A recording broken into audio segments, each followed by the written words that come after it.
एक आधेड़ उम्र का व्यक्ति एक दिन एक मेडिकल पे जाता है, कुछ दवाइयाँ खरीदता है और दवाइयाँ खरीदने के बाद वो एक लड़की को लेता है जो कि नाबालिग होती है और वो चेक इन करता है एक होटल में।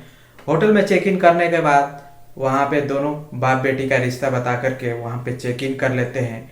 लेकिन जब उस होटल के कमरे में पहुँचते हैं तो वहाँ से कुछ देर बाद वो लड़की चीखते चिल्लाते हुए बाहर आती है।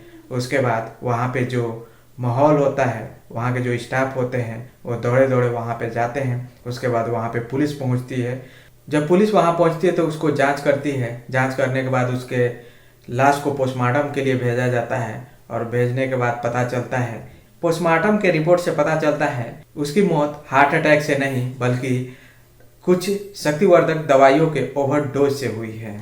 तो दोस्तों, आज की इस क्राइम स्टोरी में आपका स्वागत है। मेरा नाम अभिषेक। दोस्तों, यदि आप हमारे चैनल पर नए हैं तो चैनल को सब्सक्राइब कर लीजिए ताकि हमारा हौसला बढ़ता रहे। दोस्तों, आज की ये जो सच्ची घटना है, महाराष्ट्र के मुंबई शहर की एक ग्रांट रोड एक इलाका पड़ता है। उसी इलाके में एक होटल है। ये घटना 2 नवंबर 2024 की है। करीब 4 बजे का वक्त होता है। जो युवक होता है उसके साथ एक नाबालिग लड़की होती है।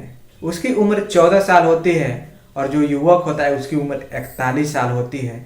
दोनों एक होटल पहुंचते हैं। होटल पहुंचने के बाद जो युवक था वो अपना आईडी दिखाता है। आईडी दिखाने के बाद जहां उसके पिता का नाम, जो लड़की थी, जो नाबालिग लड़की थी, उसके जो पिता का नाम था, वहाँ पे ये अपना नाम वहाँ पे मेंशन करा रखा था।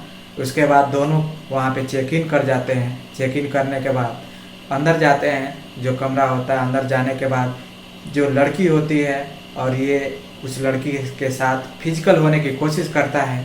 उसके बाद कुछ ऐसा होता है कि वो जो लड़की होती है उस कमरे से चिल्लाते चीखते बाहर निकलती है और उसके बाद जो वहाँ के स्टाफ होते हैं वो पहुँचते हैं और उस नज़ारा को देख करके वो भी हैरान हो जाते हैं। उसके बाद वहाँ पे पुलिस बुलाई जाती है और पुलिस आती है, फिर वहाँ जांच करती है क्योंकि उस व्यक्ति का मौत हो चुका था। उसके बाद उसके लाश को कस्टडी में लेकर उसे पोस्टमार्टम के लिए भेजा जाता है और पोस्टमार्टम से जो रिपोर्ट आता है उसमें पता चलता है कि इसकी मौत हार्ट अटैक से नहीं बल्कि इसकी मौत शक्तिवर्धक दवाइयों के ओवरडोज से हुई है।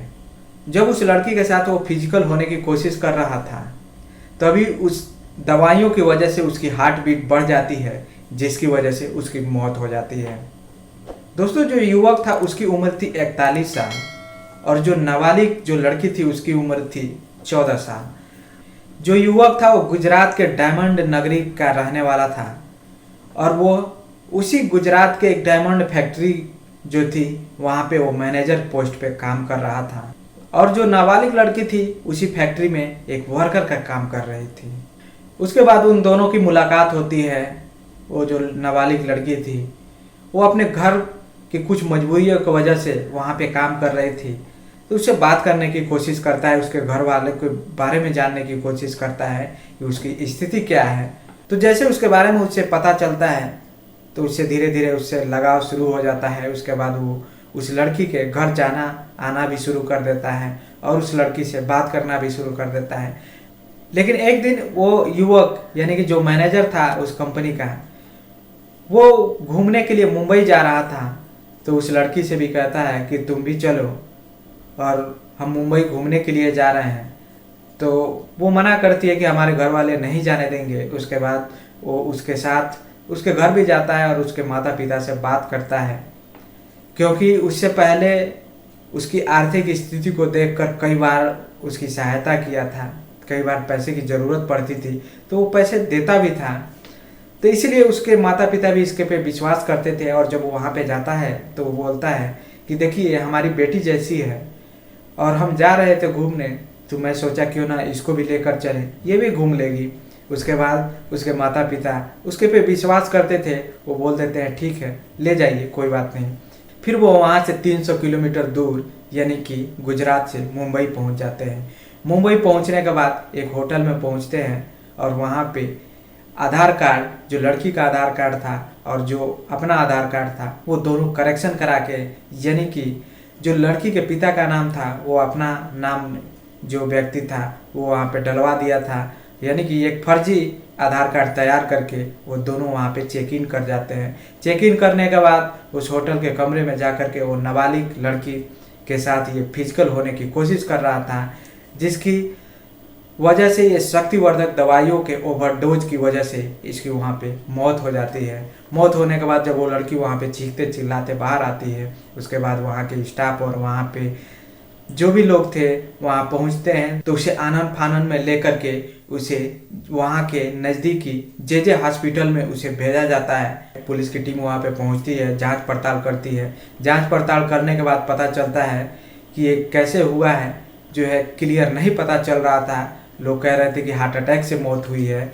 जब पोस्टमार्टम के लिए उस लाश को भेजा जाता है तो पोस्टमार्टम के रिपोर्ट में जो पता चलता है वो सब सुनकर हैरान हो जाते हैं। ये चौंकाने वाली बात थी, क्योंकि उसकी मौत हार्ट अटैक से नहीं बल्कि शक्तिवर्धक दवाइयों के ओवरडोज से हुई थी। उसके बाद जो लड़की के माता पिता होते हैं उनको फ़ोन किया जाता है, उन्हें सूरत से मुंबई वो लोग पहुंचते हैं और वहां पे वो हाल यानी कि वो हालत देखते हैं।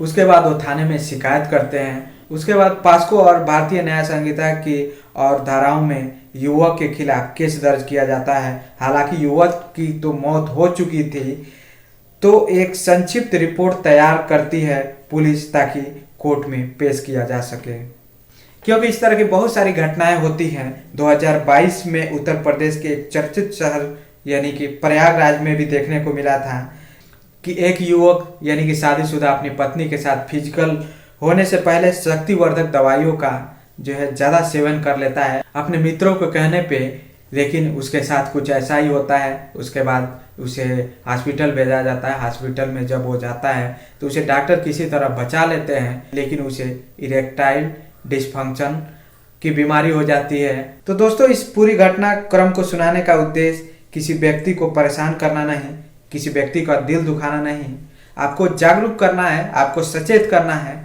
तो आज के लिए इतना ही। धन्यवाद। जय हिंद।